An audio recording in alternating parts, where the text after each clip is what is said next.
Hola, ¿qué tal? Yo soy Sergio Guerra Torres y te doy la más cordial bienvenida a una nueva emisión de tu programa Diálogos Judiciales. Este programa tiene como finalidad dar a conocer temas relacionados con el derecho y su aplicación práctica a casos concretos. Nuestros invitados e invitadas acuden con nosotros y nos comentan acerca de sus experiencias, de sus conocimientos y de todo aquello que puede servirte en tu vida cotidiana. Quédate con nosotros porque hoy vamos a tocar un tema súper interesante relacionado con el precedente judicial y su influencia en el derecho mexicano.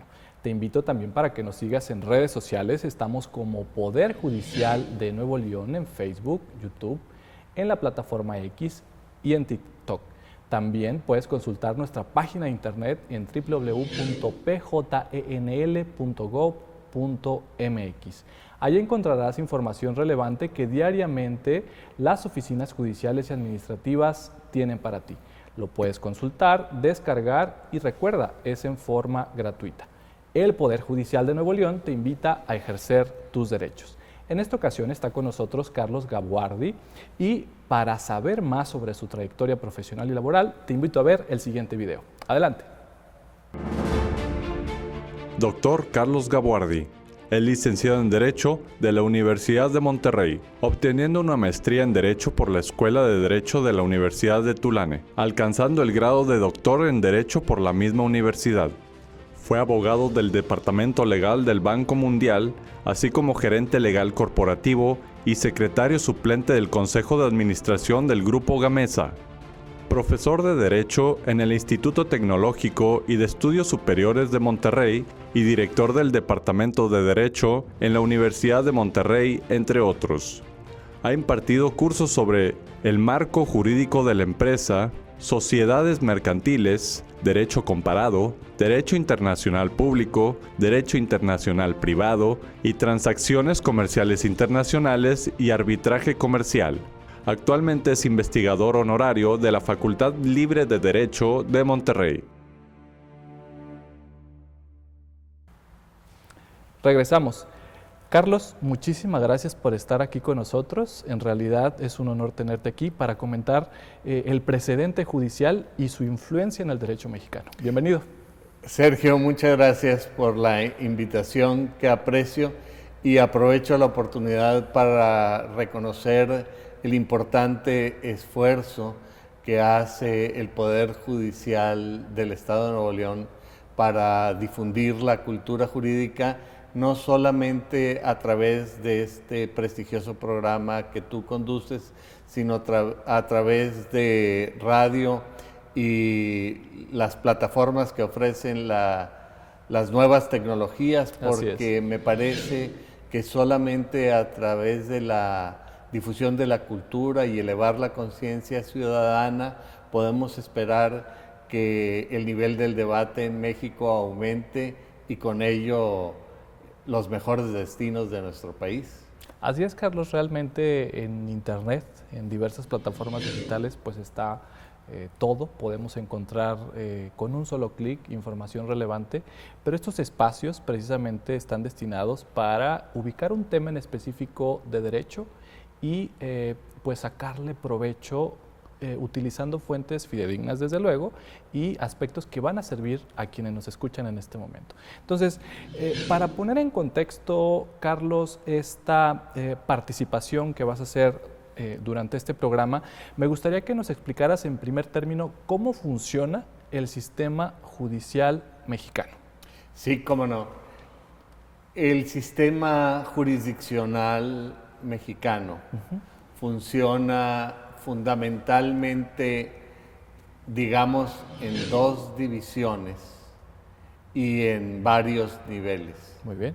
Desde el punto de vista formal, desde luego el Poder Judicial Federal, que conoce de todo tipo de asuntos, principalmente, muy principalmente, el juicio de amparo, pero también otras materias, incluyendo juicios de orden federal, y también los poderes judiciales de los estados, que atienden cuestiones que por su naturaleza la Federación ha reservado a los estados y que son los que están más cerca de los problemas cotidianos de la mayoría de la población. Es decir, los poderes judiciales de los estados corresponden a la primera instancia a la que recurre el ciudadano. Pero por otra parte, desde un punto de vista informal, hay muchas áreas de la jurisdicción que no las lleva a cabo formalmente el Poder Judicial ni federal ni de los estados, como son el caso de los tribunales administrativos, de la materia fiscal, etcétera, aunque en última instancia todo puede terminar en el Poder Judicial Federal, principalmente a través del juicio de amparo. Me llama la atención esto que comentas de la diversidad de tribunales que existen en México y que no solamente todos los absorbe el Poder Judicial Federal. Es decir, tú señalabas que existen poderes judiciales locales, que existen tribunales administrativos, tribunales fiscales, pero de cierta forma pues todo cae al Poder Judicial Federal a través de esta revisión que hacen los jueces federales a los actos que emiten estos especiales tribunales que tú has comentado. Carlos, ahora, me queda duda que en México, o más bien no me queda duda, realmente es una afirmación, en México existen 3 poderes. ¿Qué diferencia existe entre el Poder Judicial Federal y los restantes poderes? Bueno, de una manera sobresimplificada, podríamos decir que el Poder Ejecutivo es el encargado de administrar la cosa pública, de administrar y ejecutar las obras que le corresponden a lo que la gente normalmente piensa como o identifica como el gobierno. El Poder Legislativo, que está dividido en 2 cámaras, su principal función es crear el marco jurídico que nos regula a todos y que naturalmente ayuda a dar certeza a la legalidad. Y el Poder Judicial, al que le corresponde la función jurisdiccional, le corresponde dirimir las controversias que se presentan en el país en cualquier materia, entre particulares e inclusive entre el Estado, el gobierno, el legislativo y los particulares, porque esas cosas suceden. Y es una gran ventaja que en México todo queda sujeto al Estado de Derecho. Claro. Y bueno, obviamente estos poderes tienen facultades individuales, tienen facultades que, de acuerdo con la Constitución, pues no chocan entre sí. Existe esa independencia, hablando, por ejemplo, del Poder Judicial Federal, esa independencia judicial para que las autoridades, en este caso las personas juzgadoras, pues emitan sus resoluciones apegadas a derecho. Carlos, esto sucede en México. Tú ya nos has pues dado un repaso general sobre esta distribución de poderes, esta presencia de tribunales en México, tanto jurisdiccionales como administrativos en su caso.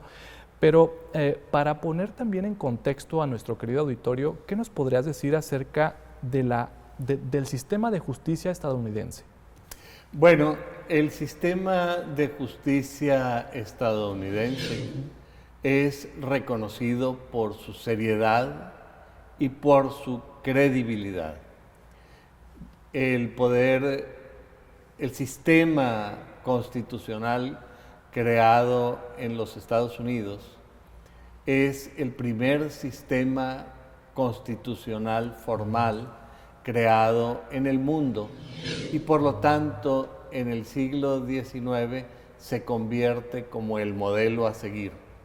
Por si esto fuera poco, el Poder Judicial de los Estados Unidos en algún momento tuvo que detener excesos del Poder Legislativo que alteraban el orden constitucional, y entonces ahí se probó en la famosa sentencia de Marbury versus Madison que el Poder Judicial tiene la facultad de ser el controlador de la cuestión constitucional Y esto lo hemos replicado en el mundo y particularmente en México, donde el Poder Judicial Federal particularmente, pero también los poderes judiciales de los estados, se convierten en verdaderos garantes del Estado de Derecho, entendiendo como el Estado de Derecho la condición o situación tal de las cosas en que prevalece la norma jurídica, y en caso de que haya una disrupción o un incumplimiento, el Poder Judicial se encarga en corregir ese incumplimiento. Esto es muy importante decirlo porque Claro. cuando la gente piensa en leyes, normalmente piensa en leyes físicas que son indefectibles. La gravedad ocurre, Así es. no puede tener excepciones. No existe Superman y no podemos volar, pero el Estado de Derecho está constituido de leyes, de normas Jurídicas. que eventualmente pueden ser vulneradas, pero digamos, la función jurisdiccional ayuda a la constante corrección de rumbo del sistema. Muy bien, pues qué interesante saber que desde hace muchos años, no es un tema actual, y no solamente de México, sino también en Estados Unidos, el Poder Judicial entra como un garante de la Constitución de cada país, en ese caso Estados Unidos, para poner orden. Pero ¿cómo entender que esa facultad constitucional no es arbitraria? ¿Cómo entender que esa facultad constitucional del Poder Judicial Federal, tanto en México y en Estados Unidos, no es un capricho de los integrantes del propio Poder Judicial? Bueno, esta pregunta que tú me haces a mí me parece muy importante.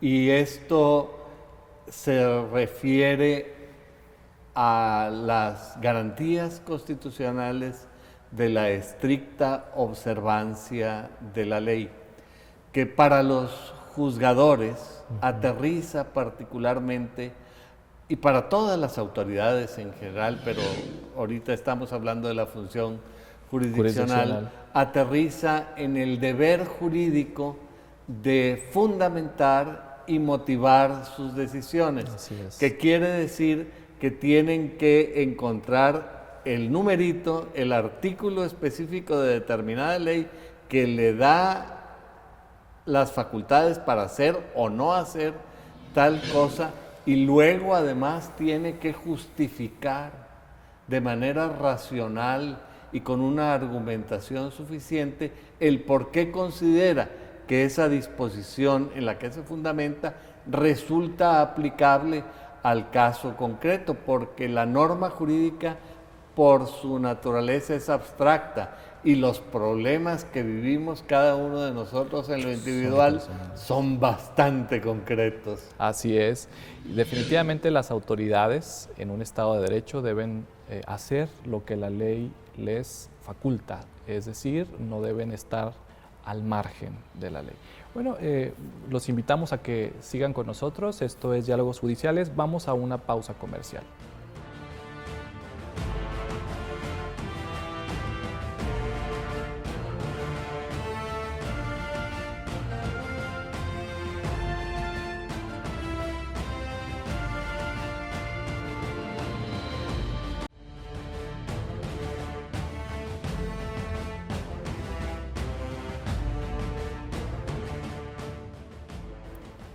Regresamos a Diálogos Judiciales. Recuerda, estamos transmitiendo por la señal de Canal 28.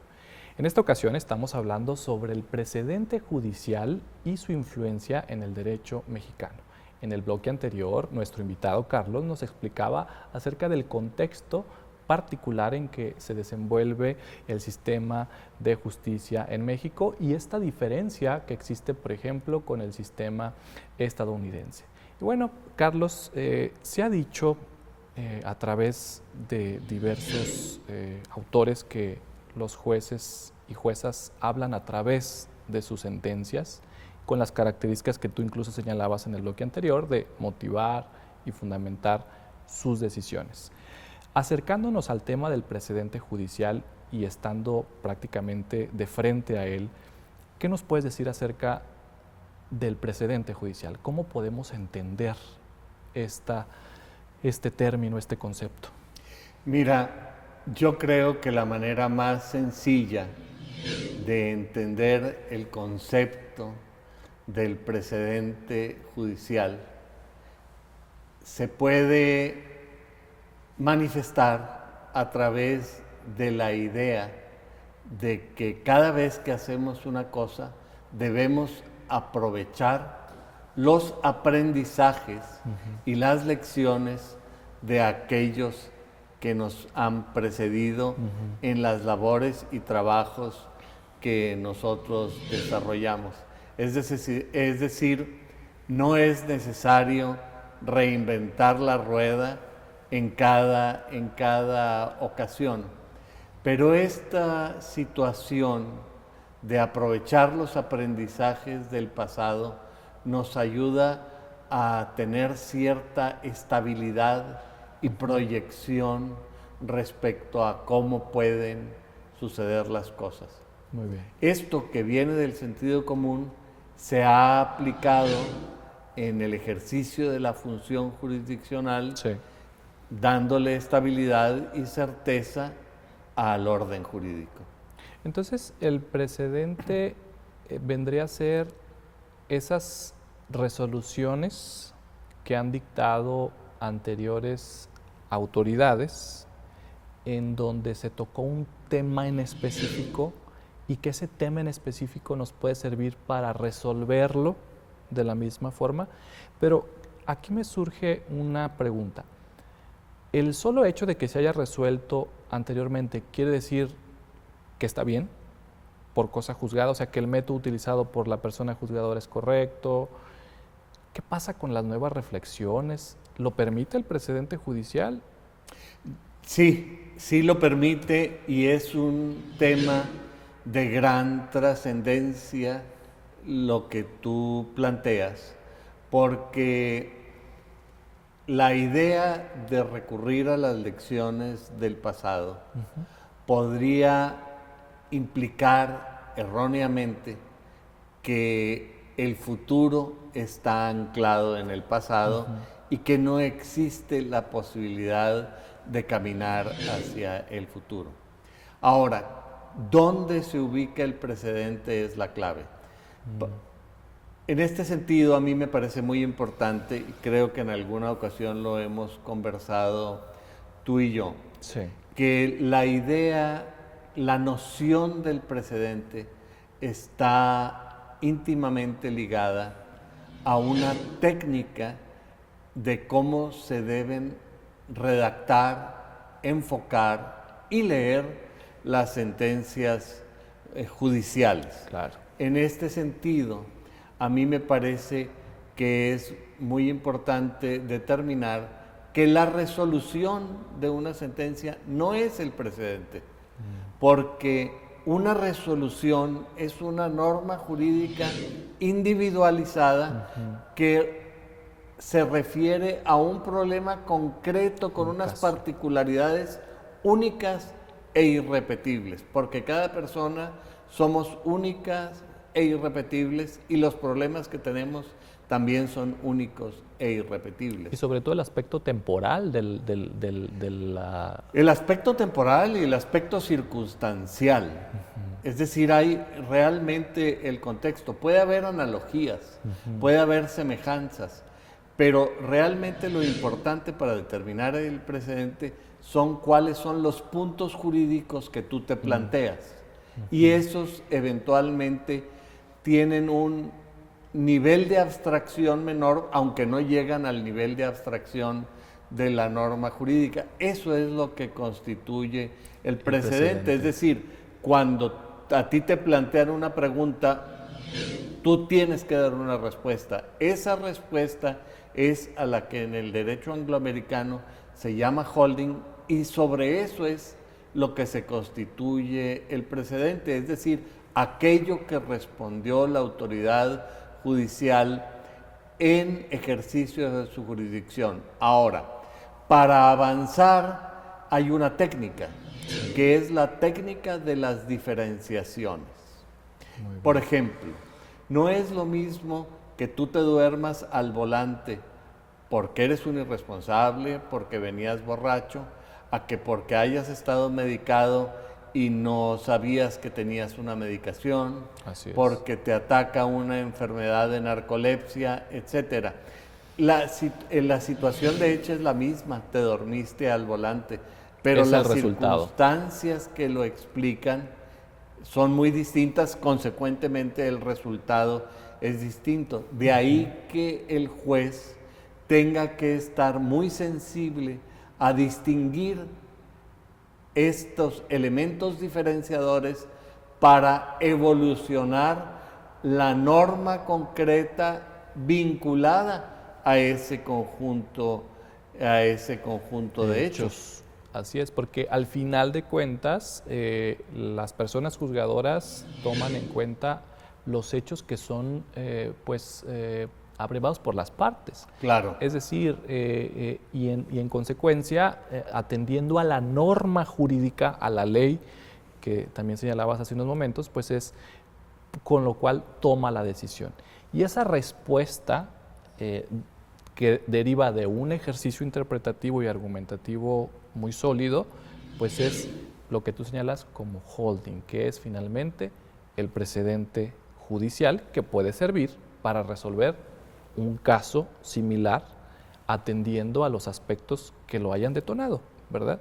Porque a veces se suele prácticamente como embonar a fuerzas un precedente cuando no es el caso. Meter el cuadrado en el agujerito redondo, ¿verdad? Así es. Entonces no funciona así el precedente. No, el precedente no funciona así. Ahorita estamos usando el término holding como término de arte, pero en realidad el término que se acuñó en México y que a mí me parece un término muy acertado es el término tesis. ¿Cuál es la tesis que sostiene el juez al responder esta pregunta? Sin embargo, debido a la manera en cómo ha evolucionado el sistema de precedentes judiciales en México, hoy en día no sería muy propio usar el nombre tesis, porque con tesis, con el nombre de tesis, se identifica un rubro del ámbito de la legalidad. Así es. Y con franqueza, siempre es un problema cuando se usa un solo término para identificar distintas cosas. Y tú sabes que en materia jurídica la terminología es muy importante, muy técnica, porque es la punta del iceberg de una realidad subyacente mucho más profunda. Es decir, cuando los abogados discuten términos, en realidad están discutiendo no sobre cuestiones semánticas, sino sobre la profunda realidad subyacente debajo de ese término. Claro, definitivamente el lenguaje jurídico quizá no sea tan cotidiano para las personas que nos estén escuchando, pero que al final de cuentas forma parte de ese sistema jurídico, de ese sistema legal, de ese sistema constitucional, y que hay que también darle realce y respetar tal cual las cosas suceden en derecho, ¿no? Obviamente teniendo en cuenta este acceso del lenguaje ciudadano, este aspecto de darse a entender, porque quizá para algunas personas no les resulte tan comprensible algunas cuestiones que pues para nosotros como abogados sí lo son.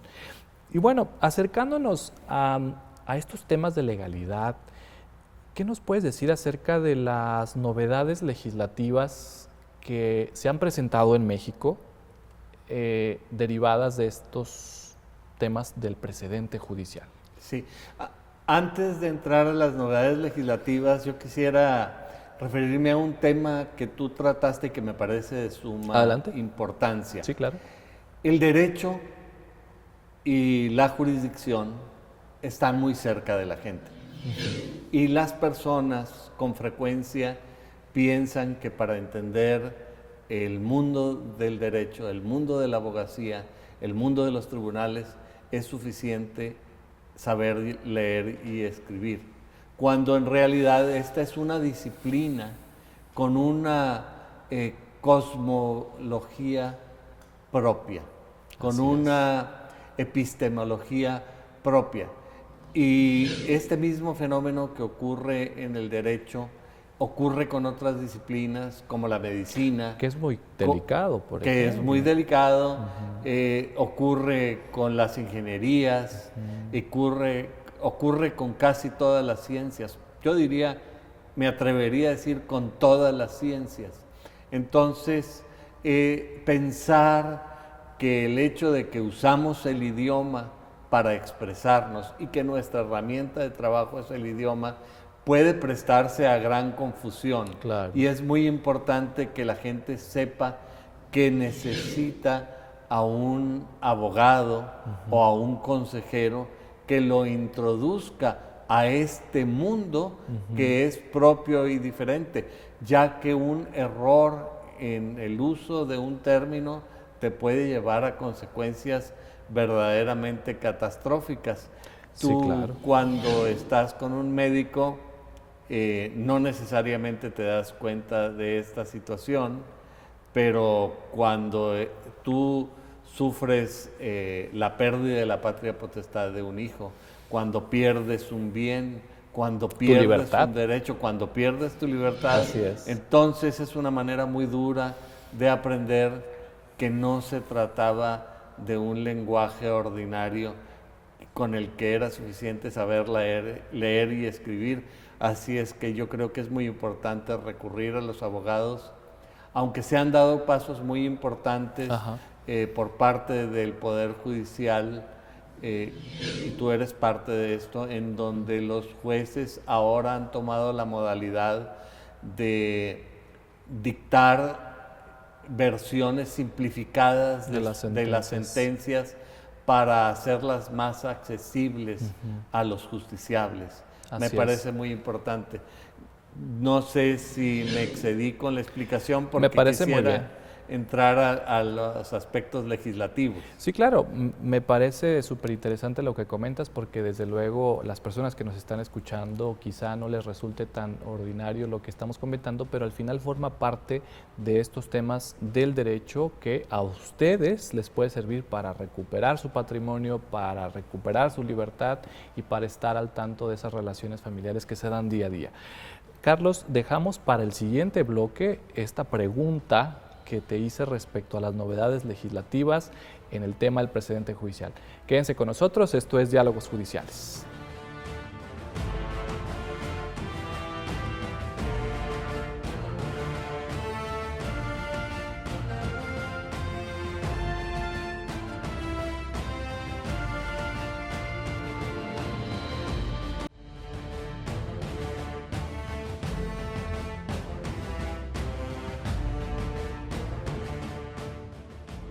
Regresamos a Diálogos Judiciales. Recuerda, estamos transmitiendo por la señal de Canal 28. Te invito también para que nos sigas en redes sociales. Estamos como Poder Judicial de Nuevo León en Facebook, la plataforma X, TikTok y YouTube.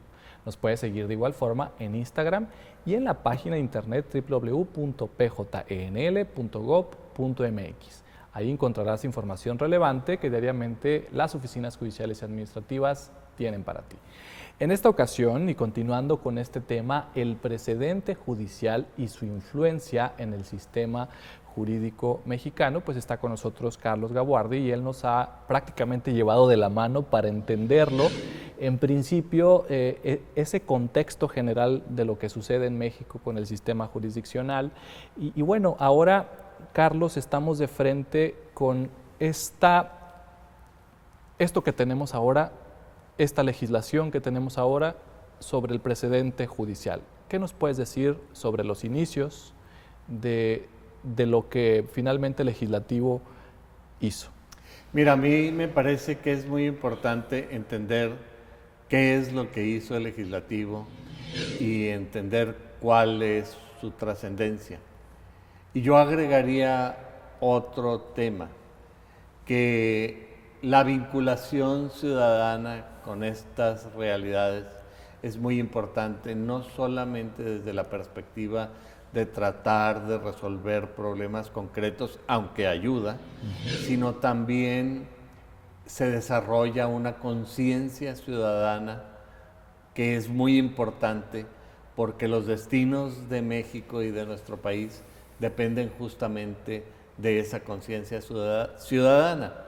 Mucho se comenta que ya no existe el curso de civismo en las primarias y secundarias, pero eso no nos exime de la responsabilidad de estar atentos de qué es lo que sucede a nuestro alrededor. A mí me parece que esto es muy importante. Bajo esta óptica, la reforma última más trascendente en materia de precedentes judiciales ocurrió en el año de 2020, cuando el entonces presidente de la Suprema Corte de Justicia de la Nación, Arturo Saldívar Lelo de la Rea, envió una iniciativa para modificar el sistema de precedentes. Quizá el planteamiento general que resultó a través de esta reforma amerite muchas consideraciones, algunas muy críticas. Pero a mí me parece que es muy importante leer la iniciativa que se envió al Congreso. Sí. Y sobre todo entender que esta iniciativa se preparó en el seno de la Suprema Corte, porque es la iniciativa de ley que yo he visto con una actitud ultra crítica, una crítica constructiva, sí, pero a veces lastimosa, con respecto al rol del Poder Judicial. En México el Poder Judicial Federal ha sido muy autocrítico. Inclusive si tú visitas las instalaciones de la Suprema Corte de Justicia de la Nación, los murales son impresionantes y no son precisamente alabanzas a la magnificencia de los jueces, sino son como clavos y dardos hacia sus errores, ¿verdad? Los murales de Cauduro, etcétera. Y bueno, todas estas cuestiones se plantean y con esta base y a través de estas reflexiones, que me parece muy importante hacerlo, es el proceso de reflexión, incluso de reflexión crítica, debe ser constante en nuestro desarrollo. Y en esa iniciativa de Saldívar se plantea la necesidad de que las decisiones de la Suprema Corte sigan el modelo de precedentes que sigue en la Corte de los Estados Unidos.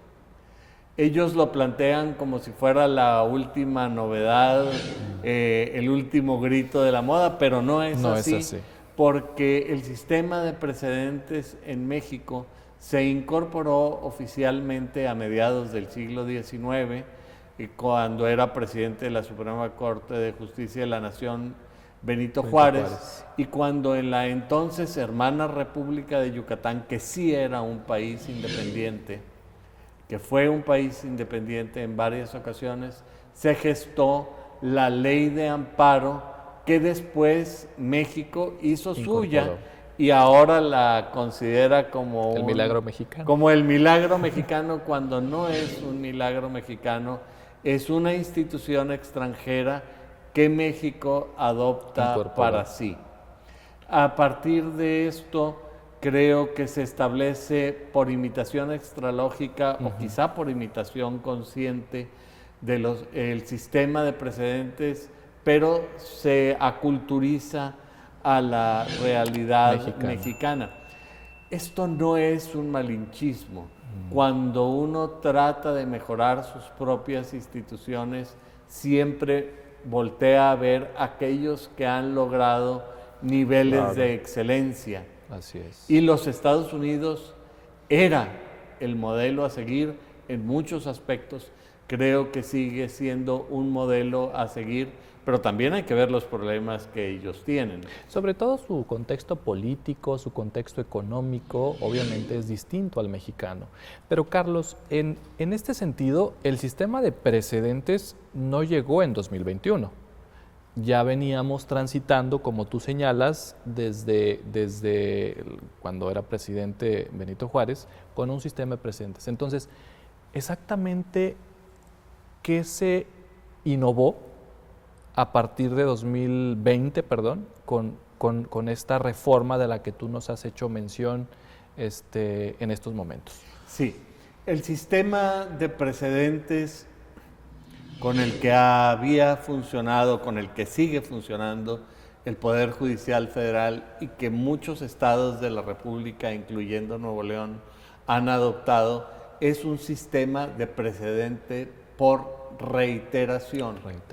Y en un momento determinado ha tenido muchas bondades. Sí. El tema con el precedente único, tal como lo ha establecido esta reforma y como lo ha querido adoptar la Suprema Corte de Justicia de la Nación, es que por un lado no hubo una vacatio legis suficiente como para que los operadores de la jurisdicción, los jueces, secretarios, etcétera, pudieran entrenarse a cómo manejar el nuevo modelo y aplicar esta técnica que yo te menciono sobre cómo se debe analizar una sentencia. Y no porque no hubiera los elementos en México, porque aquí en la Universidad de Nuevo León, en el año de 1955, se escribió un libro que debería ser clásico en la historia procesal,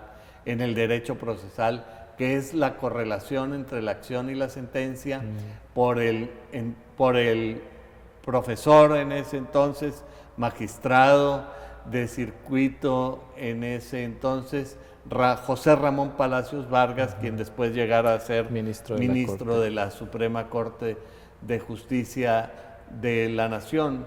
Y a mí en este sentido me parece que se está avanzando, pero no con la celeridad que uno quisiera, porque normalmente en un mundo de las satisfacciones inmediatas, nosotros quisiéramos que todo ocurriera a la voz de ya. Sin embargo, me parece muy relevante decir que en la Suprema Corte de Justicia se sigue trabajando intensamente para mejorar este sistema, inclusive el sistema dual que finalmente se desarrolló en México, que es el sistema de las tesis y el sistema de las sentencias. Particularmente me parece relevante mencionar los trabajos que se han hecho en el Centro de Estudios Constitucionales de la Suprema Corte de Justicia de la Nación.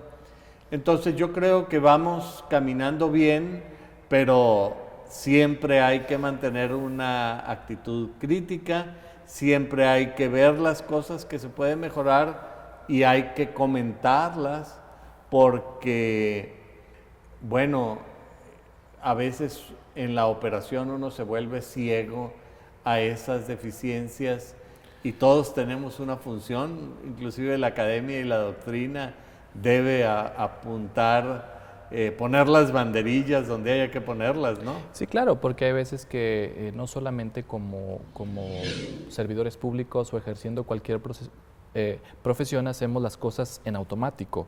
Entonces hay que repensar esa labor y me parece que la Suprema Corte de Justicia de la Nación, pues en una forma autocrítica, elaboró esta iniciativa de reforma que desde luego invitamos a nuestro auditorio para leer y entender cómo es que actualmente tenemos este sistema de precedentes.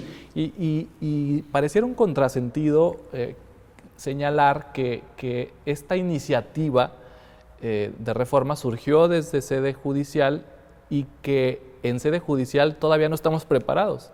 Entonces pareciera que es de un grupo cerrado esta iniciativa, pareciera que este grupo de ilustrados quizá pues se sacaron algo de la manga para finalmente expedir esta ley. Pero bueno, de otra forma, también está esa visión legislativa, ¿no? Y creo que también ahí es cuestión de comentario esta habilidad legislativa para pues leer lo que finalmente dice la legislación sobre el precedente.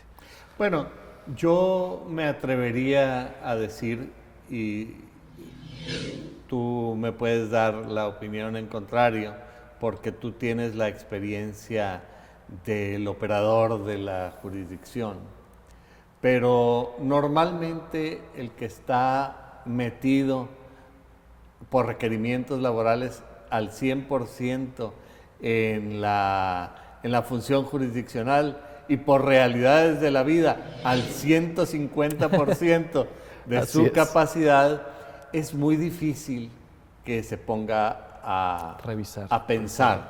Excepcionalmente hay gente que escribe como Palacios Vargas y sobre todo con esa calidad. Hay jueces que son profesores, es decir, sí existe, digamos, pero es la excepción y no la regla. Entonces es necesario que la observación crítica y las mejoras, es mi opinión, vengan de estos grupos de expertos que en mi opinión deberían oír a los jueces. Particularmente, fíjate, hay una experiencia que a mí me parece muy relevante. En el estado de Coahuila, el Poder Judicial del Estado hizo un ejercicio de oír a los jueces y de concebir reformas en materia procesal y en materia sustantiva a partir de la opinión de los jueces y todo esto, que me parece que es un ejercicio bastante excepcional.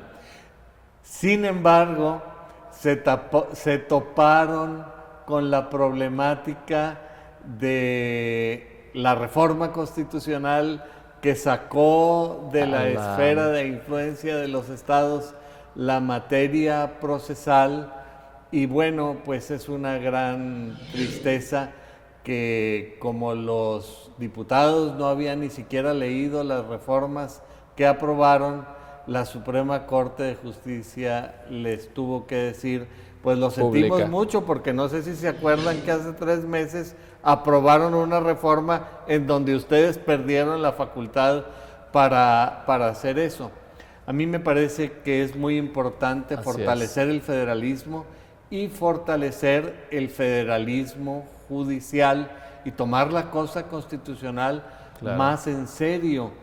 Pero para esto es necesario que la ciudadanía se involucre y haga valer sus derechos.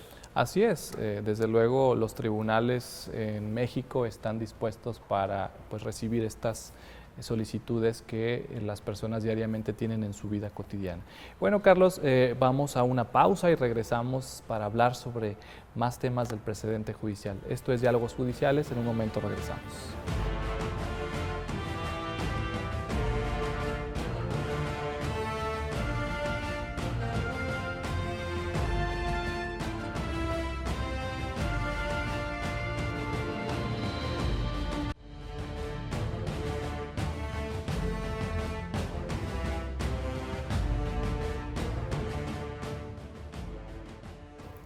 Regresamos a Diálogos Judiciales. Recuerda, estamos transmitiendo por la señal de Canal 28. En esta ocasión, Carlos Gaguardi nos ha estado explicando cómo influye el precedente judicial en el sistema jurídico mexicano. Nos ha dado algunos elementos característicos que definen principalmente la reforma que recientemente en México pues hemos visto que se ha implementado. Entonces, dando seguimiento a estos comentarios, Carlos, de lo que tenemos actualmente en la ley sobre el precedente judicial, ¿qué nos puedes decir acerca de esas implicaciones que trae esta reforma, o incluso ya no se puede decir esta reforma, sino esta ley que actualmente nos rige? Sí, mira, en primer lugar, esto tiene muchas implicaciones, pero no es posible ver el sistema de precedentes sin entenderlo en el conjunto de qué es lo que ha estado ocurriendo en México realmente desde principios del siglo XXI. Me refiero, México se incorpora con gran intensidad a el respeto y la promoción de los derechos humanos. Esto realmente viene a consagrar algo que siempre debería haber sucedido. Es decir, que el orden jurídico debe girar a través del concepto y de la realidad efectiva del reconocimiento de la dignidad de la persona humana. Claro. Esto, en este sentido, la conciencia de los operadores de la jurisdicción, de los jueces, francamente y claramente hablando, ha transformado, en mi opinión, la vida de México, claro, por la importancia de estas decisiones. Que si todas las decisiones son buenas, pues sería tanto como decir que estas decisiones son hechas por personas perfectas. Todo es perfectible, todo es un proceso constante de correcciones. Así es. Pero realmente debe valorarse esto que está ocurriendo a nivel federal, que es de donde surge el grueso de los cambios. Pero este reconocimiento de la importancia del precedente ha venido a aterrizarse en los poderes judiciales de los estados. No quiere decir que con anterioridad no hubiera estados que no tuvieran un sistema de precedentes. Sí lo había, pero era realmente por excepción. Junto a eso también hay que hablar de la importancia que ha tenido el desarrollo de las nuevas tecnologías para hacer accesibles todos estos nuevos precedentes. Por ejemplo, yo te mencionaba que en México existe un sistema dual con respecto al tema de los precedentes judiciales. Sí. El sistema de las tesis, pero también el sistema de las sentencias. Aunque aparentemente las tesis no deberían ser una fuente formal de derecho, pues en realidad hay que reconocer la realidad. Cuando los abogados, cuando los jueces quieren volver a ver qué es lo que dicen los tribunales, no buscan en las sentencias, no leen 15 o 20 sentencias para resolver un caso concreto. Van a la tesis. Van a las tesis de manera muy concreta. Y en este sentido, me parece que se ha avanzado de manera significativa. Claro. También la técnica de las tesis se ha ido reelaborando, se ha ido reinterpretando, y es un proceso, francamente, habría que reconocer y decir, de mejora continua, que está ayudando a que estos conceptos fundamentales de justicia lleguen al ciudadano común. Siempre uno quisiera más, ¿verdad? Siempre vamos a encontrar un nivel de insatisfacción, pero si uno compara lo que ocurre hoy con lo que ocurría hace 30 o 50 años, pues sí, el contraste nos diría que hemos mejorado y que vamos avanzando. Claro, Carlos, y me parece también importante señalarle a nuestro auditorio que el hecho que estemos hablando de precedentes, de tesis, de jurisprudencia, no implica que de momento la Suprema Corte de Justicia de la Nación se reúna en pleno y diga, hoy vamos a hacer una jurisprudencia para condonar impuestos, hoy vamos a hacer una jurisprudencia para dar tales apoyos económicos a tal persona. No funciona así. Realmente la Suprema Corte de Justicia de la Nación y los tribunales federales y diversos que existen en el país, pues funcionan a través de los propios asuntos que las partes llevan a los tribunales. Y esos pronunciamientos que vemos en prensa incluso de que la Corte dijo que una persona puede obtener este beneficio, la Corte dijo esto, bueno, eso lo hace no en forma arbitraria, sino porque derivan de un juicio que llevó una persona, de un procedimiento que llevó una persona, de todas las materias, no solamente penal, familiar, mercantil, sino de todas las materias, ¿no? Porque finalmente esto tiene un origen.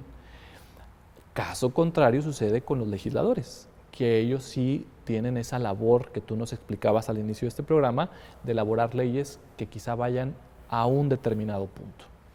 Pero también si se quieren brincar la cerca, el Poder Judicial los debe contener. Así es. Y si alguna autoridad se quiere sentir dueña del changarro y siente que es el dueño del tendajo, pues no, en México nadie está por encima de la ley. Así es. Esto no es una problemática exclusiva de México, también ocurre en otros países en donde el Poder Judicial le tiene que marcar el alto al que se quiere volar la cerca. Ocurre en Europa, ocurre en los Estados Unidos, ocurre en el Canadá. Pero nuevamente, insisto, es necesario que los ciudadanos se involucren y a mí me parece que esto sí está sucediendo así. Anteriormente nadie sabía quiénes eran los jueces, los ministros de la quiénes Corte. eran los ministros de la Corte, y hoy el nombramiento de un ministro o ministra mucho revuelo. Pues se ventila en los periódicos, y no nada más el caso de la última ministra, sino todos los anteriores han estado en los periódicos y se ha discutido quiénes son y todas estas cosas, que se cometen errores que a lo mejor no son los que nosotros querríamos. Bueno, pues ese es el proceso y la importancia de la opinión ciudadana, que debe estar ahí como acicate, y no debemos permitir que los legisladores sigan aprobando leyes hasta con faltas de ortografía, porque eso fue lo que les mandaron de la oficina de no sé quién, sino que tenemos que también lograr un acercamiento entre el ciudadano y el legislador, claro, porque el legislador tiene que tomar conciencia de que tiene una responsabilidad directa e inmediata con el ciudadano que lo elige. Lástima que todavía no se ha llegado a esos niveles. Y bueno, creo que a nuestro auditorio le debe quedar claro eso, ¿no? Que el Poder Judicial, no solamente en Nuevo León, el Poder Judicial de diversas entidades federativas, así como el federal, pues tiene esa labor, ¿no? De derribar esas barreras que se dan entre las otras autoridades para precisamente consolidar el acceso a la justicia y dignificar a la persona que pues busca justicia a través de diversos procedimientos que quizás sean muy formalistas, que quizás sean inentendibles para las personas, pero que están personas capacitadas para ello, como los abogados y abogadas, que estoy seguro pueden encontrar prácticamente a la vuelta de la esquina, ¿no?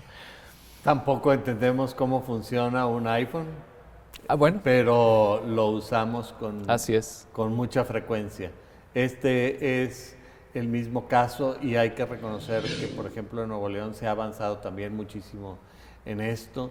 Tenemos un poder judicial con instalaciones muy dignas, con procedimientos muy dignos, que está en constante formación, me consta, y además tenemos procedimientos de control de constitucionalidad interno. Es decir, hay que anunciarle al público no solamente que existen cosas en las que podemos ser severamente críticos, sino que estamos mejorando y que tenemos cosas por avanzar. Así es. Carlos, y bueno, pues prácticamente en todo el programa hablamos sobre precedentes, sobre jurisprudencia, sobre tesis, pero ¿qué nos puedes decir acerca de dónde ubicarlas? donde las personas que nos están escuchando pueden decir, bueno, pues a ver dónde las encuentro, cada cuándo se publican, dónde las consigo. Bueno, pues hoy en día la ventana al mundo es la Internet. Si tú le pones en cualquier buscador, Google para mayor referencia, le pones Suprema Corte de Justicia de la Nación, jurisprudencia, ahí te van a salir, hay buscadores magníficos que cualquier persona puede usar, y cada semana la Suprema Corte de Justicia publica las sentencias relevantes que se decidieron.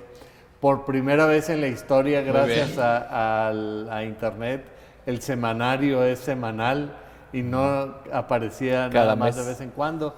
Eso ha influido, influyó definitivamente. La tecnología. Sí. Entonces, la Internet es la herramienta. Sin embargo, hay que también tener cuidado porque hay mucha información de poca calidad que en lugar de orientar, confunde al ciudadano. Muy bien, pues ya saben, así como revisamos constantemente nuestras redes sociales y alguna publicación social que nos interesa, bueno, también estemos preocupados por qué es lo que dicen nuestros tribunales en México a través del sistema de precedentes. También te invito para que consultes las plataformas digitales que tiene el Poder Judicial de Nuevo León. Ahí puedes encontrar, por ejemplo, publicaciones académicas que puedes descargar y puedes consultar de forma gratuita. En pantalla estás viendo la liga de acceso para que lo hagas en cualquier momento que sea de tu interés. Carlos, ha llegado pues la hora de despedir este programa. Me gustaría que nos compartieras quizá algunas plataformas digitales que tienes donde pueden encontrarte, donde puedes también incluso participas divulgando estos temas. Entonces, adelante. Bueno, para mí me gustaría compartirles y me gustaría invitarlos para que visiten mi programa que se llama El Mundo del Derecho y el Derecho en el Mundo. También es de acceso gratuito y ahorita tengo grabadas cerca de 90 entrevistas sobre diversos temas jurídicos, con la cuestión de que yo entrevisto a abogados, pero también entrevisto al ciudadano común, porque en mi opinión el derecho es algo que nos importa a todos y con frecuencia se nos olvida que es muy importante escuchar a los usuarios del derecho. Es muy importante oír qué es lo que tiene que decir aquel que sufre las deficiencias del sistema o que se beneficie de las bondades del mismo, ¿verdad? Así es muy interesante escuchar a las personas que diariamente acuden a los tribunales. Por cierto, esto está en YouTube. Muy bien, perfecto. Le pondrán viendo, en el banner, ¿verdad? Así es, en este momento está apareciendo esta liga de acceso y pues pueden ahí consultar, darle clic y estar actualizados sobre temas de derecho. Muchísimas gracias, Carlos, de verdad, por estar aquí con nosotros y bueno, esperamos tenerte pronto para hablar sobre estos y muchos temas más de derecho. Muchísimas gracias, Sergio. Aprecio toda tu generosidad y caballerosidad. Es un gusto y bueno, esto fue Diálogos Judiciales. Yo los dejo para que sigan conectados con la plataforma en el canal 28. Hasta luego.